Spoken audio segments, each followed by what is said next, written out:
Hello, everyone. Give us just 1 second to get our final setup, and we'll be right with you with the AMA with Lossless.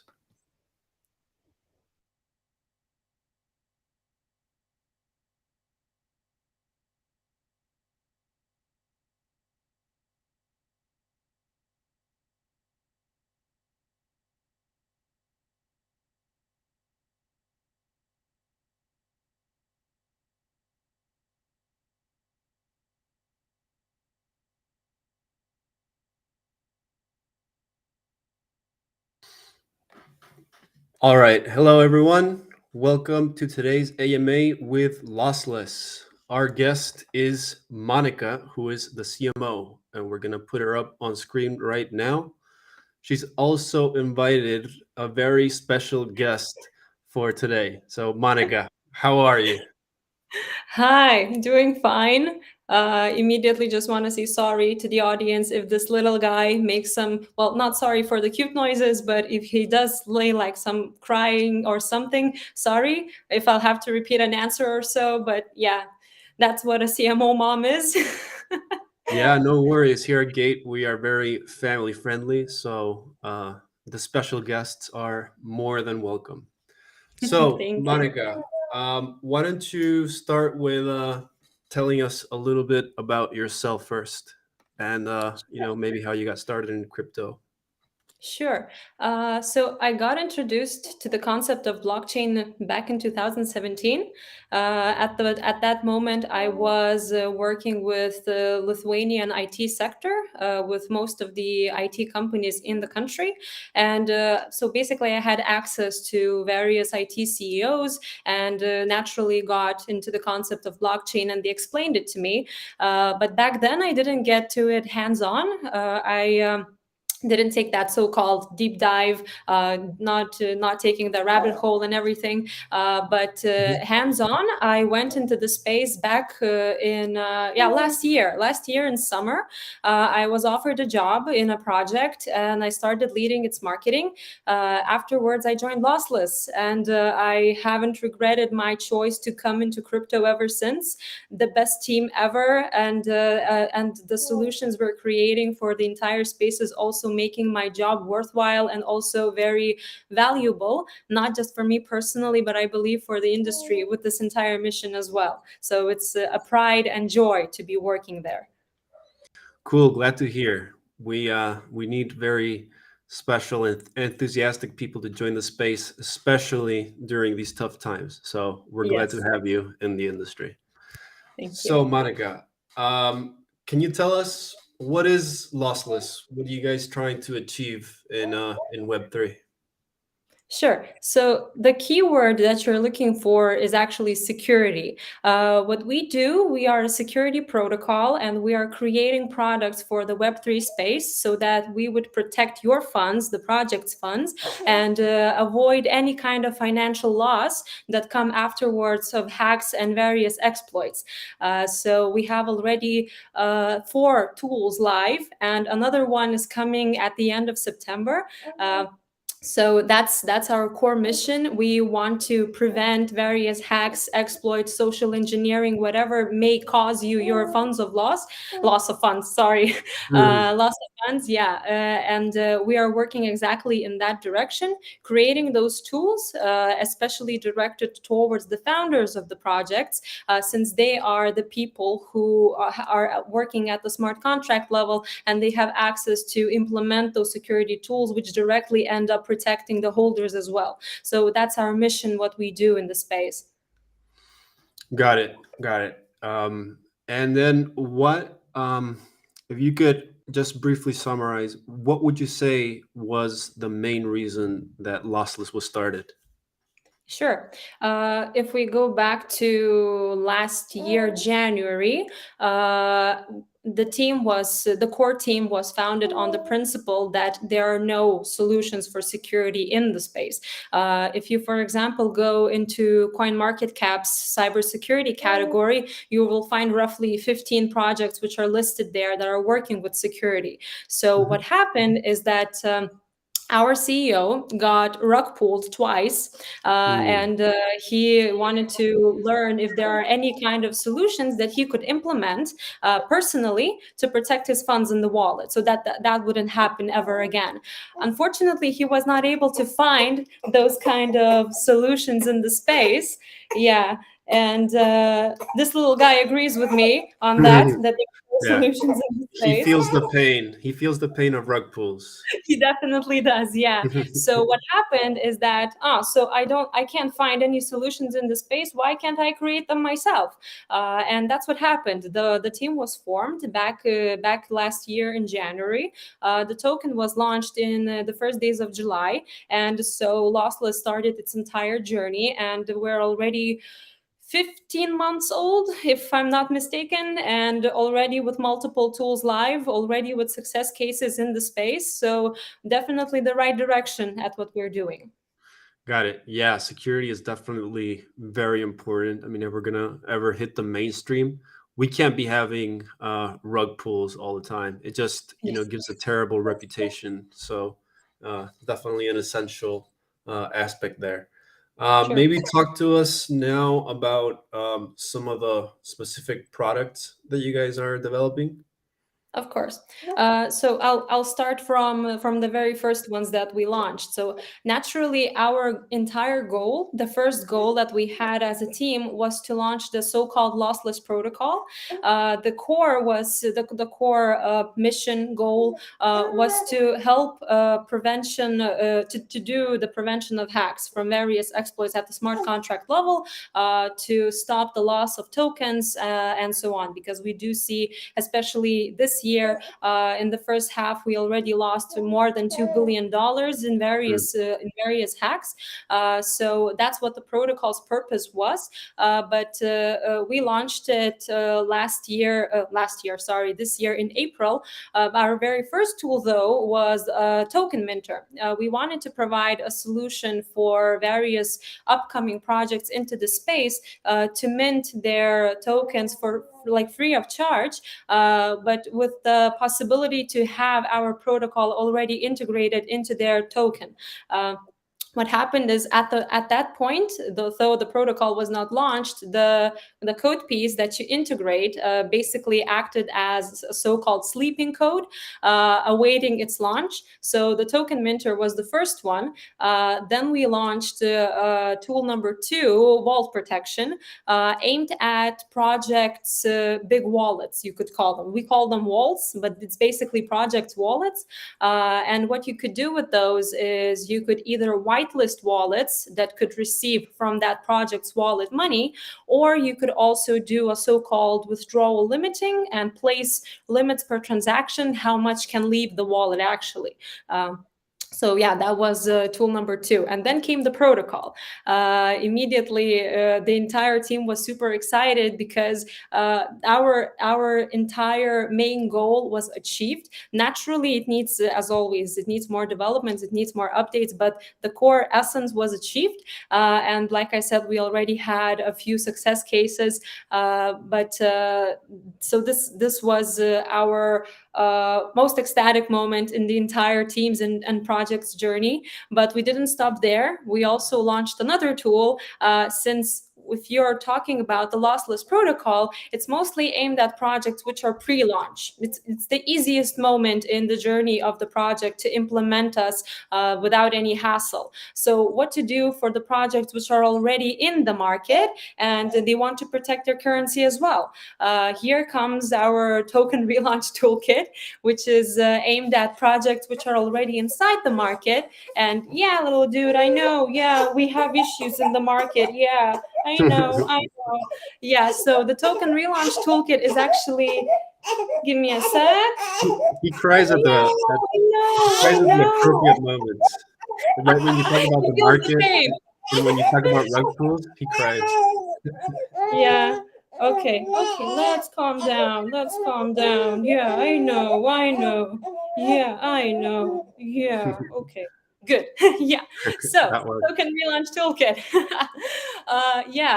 So the token relaunch toolkit is mostly aimed at projects which already fell victim to hacks, or for some reason they want to update their smart contracts, and they can easily also implement the lossless protocol inside their smart contract. So they can relaunch their cryptocurrency without a hassle, meaning that no manual distribution of the newly minted cryptocurrency is needed. You can do everything automatically through our tool. And now we have product number 5 incoming as well. We called it Aegis because if you translate it from Latin, it means a shield. And the shield, yeah, directly means protection, of course. Come on, little guy. I know. Yeah, that's all good. Yeah, so five tools are coming in total, and yeah, one sec. Yeah, no Yeah. worries. That always works. The Yeah, food. sorry about that.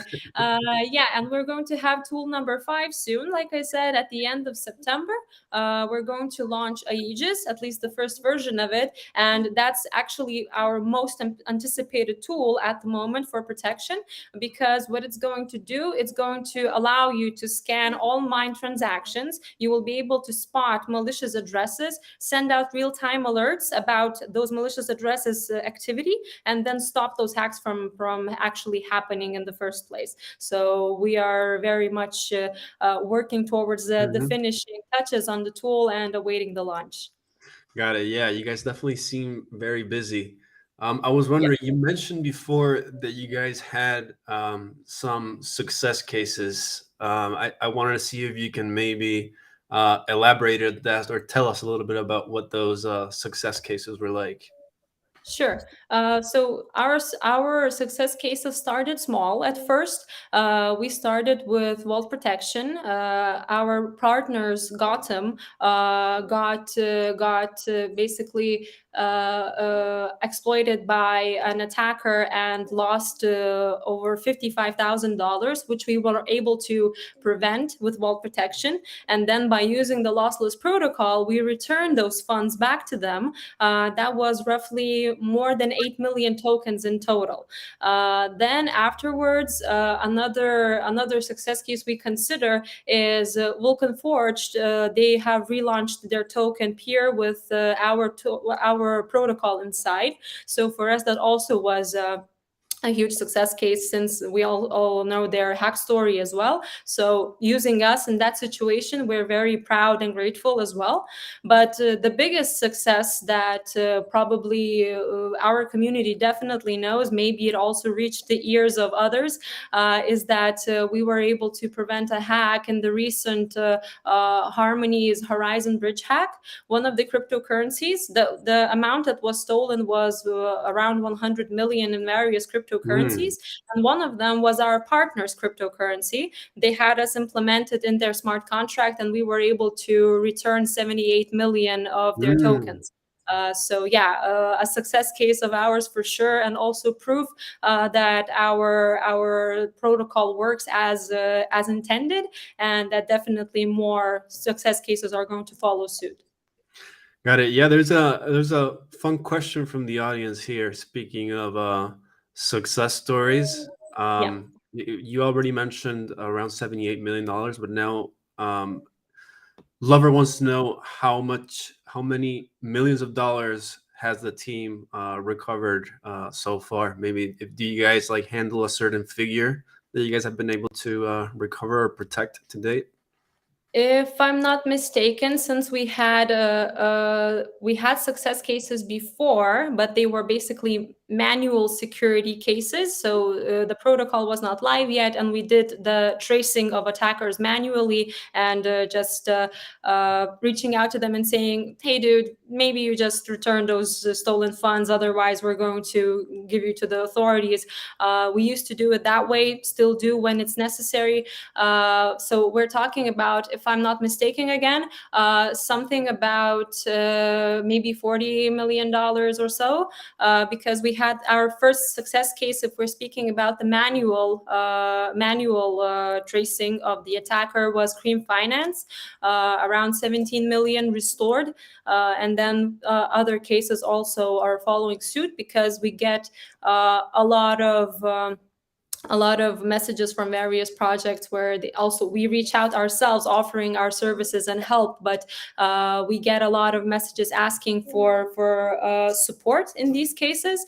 Since we have the network, we have the white hat hackers, we have the tools in place as well. So definitely working towards that direction, but just want to automate it more with those various tools and make it available as much as possible in the space. Got it. Thanks for that, Monica. And then just thinking more broadly now, because sure, when a rug pull happens, one can say, okay, well, that happened to someone else. That didn't happen to me. Maybe could you spill some wisdom as to why the crypto community should care about Lossless and their mission as a whole, given that it's so easy to just say that didn't happen to me. I take care of my stuff. Why should I care? Yeah, that's a very nice question, because we talk about it basically in every Twitter space I have. If we touch the security topic, it always comes to the situation where people do not anticipate being hacked. They think that it's not going to happen to me, unless that's the moment where the threat is already behind you, it's breathing behind your back, or the funds have already been swept from your wallet. So why you're supposed to be like following our story, or supporting our cause, or just why should you care? I'll ask you another question: is why do you put a seatbelt on in your car? So that's the same situation. So we are sorry. One sec. One Yeah, sec. no worries. Yeah, the dude has eaten, so now we need some movement. Yeah. So once you sit into your car and you place your seatbelt on, that's basically for safety. More so, it's actually a habit of yours that you do this, because somebody already told you, and it's been going on for a long time. Why we're still not considering this as a very important thing is because we're still very young in the space. We're early. Like I said, only 15 projects in the CMC cybersecurity category. So naturally, there are not a lot of things, not a lot of solutions to pick from. I also mentioned in one of the conferences before that we do not have the luxury yet to pick a security solution. So if you want to see more success cases such as so, and never lose funds for that matter from your wallet, I definitely recommend following us and also checking out the tools that we have so far provided. All right, great. Thank you, Monica. This is your Um, first live, little dude. yeah, and you know what? In general, he's behaved greatly. It's just when you talk about rug pulls, of course he's gonna start crying. You know, nobody wants Yeah, to. yeah. I already see the pattern. Every time we talk about attacks or something, he gets nervous. Well, it looks like he's gonna be a cybersecurity expert at some point. Yeah, we actually call him the chief baby officer in the office. That's funny. He has a position already. Hey, Monica. So there's another question from the audience. Let's go. So CryptoStar asked, at this moment, which community are you focusing on? What's your area of interest? We know it's security, but is there a particular, like, when you guys have your meetings and you think about like who your target audience is? Sure, we can say like every crypto user, but that's very broad, right? Have you Yes. guys narrowed that at the beginning, and maybe which communities are you focusing on initially? Definitely. So I'd segment three different groups in total, to whom we are speaking to. The first one is definitely the project founders. We need to speak to them as much as possible so that we would be able, one, to educate them that security is a priority. It's still at this level where you're more like, you check the box and yeah, I've been audited, so I'm good to go, my smart contract is safe. So usually that's not the case. either they develop their project super fast and don't do an audit at all, or just do one audit and then claim that they're safe, and that's it, and the badge is there. So we want to educate as many project founders as possible that security is a priority. You do definitely need audits, more than one, and there are also other solutions that you can use. Then the second audience that we're targeting is developers. We need people we need people that are able to read transactions, which are white hat hackers, which want to prevent hacking from happening, and they want to use, for example, our platform to find those scams and then report them so that we could return the funds being stolen. Uh, so yeah, that's the audience number two. And for me personally, of course, we have the third audience, and that's sorry guys, yeah, for some reason he's more nervous today than he's actually is. um, so yeah, the third audience is definitely the general crypto audience. So that's people who are interested in crypto space in general, and they're even less aware of the security things.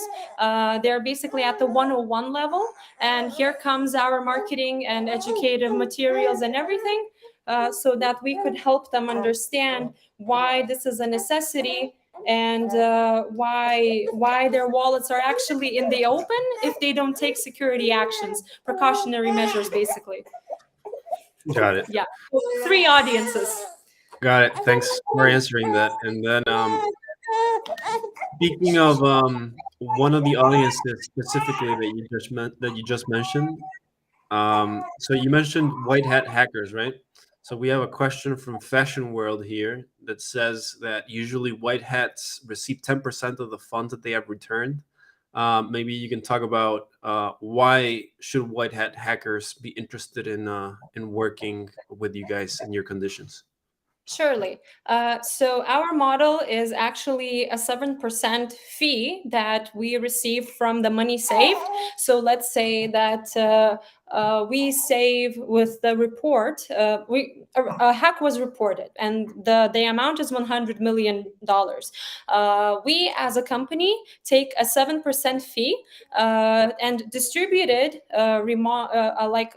among the person who reported the white hat hacker in this case. Let's say the person who reported the hack, the so-called community stakers, which staked on top of the report, basically strengthening the belief in the report that this is actually a hack. Guys, let's stop this. And there's also the decision-making body which does the investigation of the hack. So the report freezes the transaction, and then they come in to investigate if this, to verify basically if this is an actual hack or not. And then 1% is also retained by Lossless for us just to continue the activities. So if let's say the white hat stops the hack, we have $100 million. We take 7 million with us. 2 million go into his pocket because he did a good job, and he helped us prevent a hack with our infrastructure. So that's how we distribute the money, and why white hats should care. Got it. Thanks a lot, Monica. And I know that you have some little guys to take care of, so we won't take too much more of your time. I'm sorry that he's making so many noises. He's actually very cute every day. Yeah, well, he might be nervous. We're talking about security. He's in a live stream, so it's First understandable. time. So, Monica, where can people find more information about Lossless? Obviously, people are probably going to want to monitor this if they want to, an additional tool to stay protected out there. Yeah, so definitely recommend going to our Twitter because we're very active. We have feed daily, like various news for you to see, or updates for that matter, various also, community activities and such. We love our community and how active it is. So if anybody from our community, existing members, I mean, are listening, thank you guys for all the support. And I do invite new members to join in. Definitely our website as well, lossless.io. You will find all the solution documentation, all the information provided to you in a very easy manner, so that you would be able to understand each and every tool that we've launched so far, what's incoming. You can also go to our Medium to find detailed info where everything is described about what we do, as well as educational material is there. So also our Telegram, if you're more like into Telegram and not Twitter, you can definitely find us there as well. I personally sit in our platforms every day, respond to various questions, and respond to messages. So if you have anything you'd like to ask, definitely either DM me personally or just reach out to the project's account and we'll respond to you ASAP. Great. Thanks a lot, Monica. And then remember, everybody, Lossless Twitter account at Lossless DeFi. It's been a pleasure to have Monica here and our special, very special guest. Looking forward to hopefully having you again on the AMA stream in the future. I hope so, and thank you so much for having us. You're very welcome, and hello to all the mothers out there.